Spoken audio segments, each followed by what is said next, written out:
ಕರ್ತವ್ಯ ನಿರತ ಪೊಲೀಸರ ಮೇಲೆ ಕಾಲೇಜು ವಿದ್ಯಾರ್ಥಿಗಳು ಹಲ್ಲೆ ನಡೆಸಿರುವ ಘಟನೆ ಚಿಕ್ಕಬಳ್ಳಾಪುರದಲ್ಲಿ ನಡೆದಿದೆ. ಚಿಕ್ಕಬಳ್ಳಾಪುರ ಹೊರವಲಯದ ನಾಗಾರ್ಜುನ ಕಾಲೇಜಿನ 7-8 ವಿದ್ಯಾರ್ಥಿಗಳ ತಂಡ ಈ ಕೃತ್ಯ ಎಸಗಿರುವುದು ತಿಳಿದು ಬಂದಿದೆ.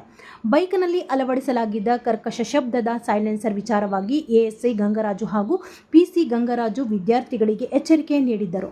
ಇದರಿಂದ ಕೆರಳಿದ ವಿದ್ಯಾರ್ಥಿಗಳು ಸಮವಸ್ತ್ರದಲ್ಲಿ ಇದ್ದ ಎಎಸ್ಐ ಮೇಲೆಯೇ ಗುಂಪು ಕಟ್ಟಿಕೊಂಡು ಹಲ್ಲೆ ನಡೆಸಿದ್ದಾರೆ ಎನ್ನಲಾಗಿದೆ. ಸಾರ್ವಜನಿಕವಾಗಿ ಕಾನೂನು ಪಾಲಕರಿಗೆ ಧಮಕಿ ಹಾಕಿದ ಈ ಘಟನೆಯ ದೃಶ್ಯಗಳು ಲಭ್ಯವಾಗಿದ್ದು, ಪೊಲೀಸರು ಪ್ರಕರಣ ದಾಖಲಿಸಿಕೊಂಡು ಮುಂದಿನ ಕ್ರಮ ಕೈಗೊಂಡಿದ್ದಾರೆ. ಈ ಘಟನೆಯು ಶಿಸ್ತು ಮತ್ತು ಕಾನೂನು ಪಾಲನೆಯ ಬಗ್ಗೆ ಸಾರ್ವಜನಿಕ ವಲಯದಲ್ಲಿ ದೊಡ್ಡ ಮಟ್ಟದ ಚರ್ಚೆಗೆ ಕಾರಣವಾಗಿದ್ದು, ಪೊಲೀಸರಿಗೆ ರಕ್ಷಣೆ ಇಲ್ಲವಾದರೆ ಜನಸಾಮಾನ್ಯರ ಗತಿ ಏನು ಎಂಬುದು ಪ್ರಶ್ನೆಯಾಗಿ ಉಳಿದಿದೆ.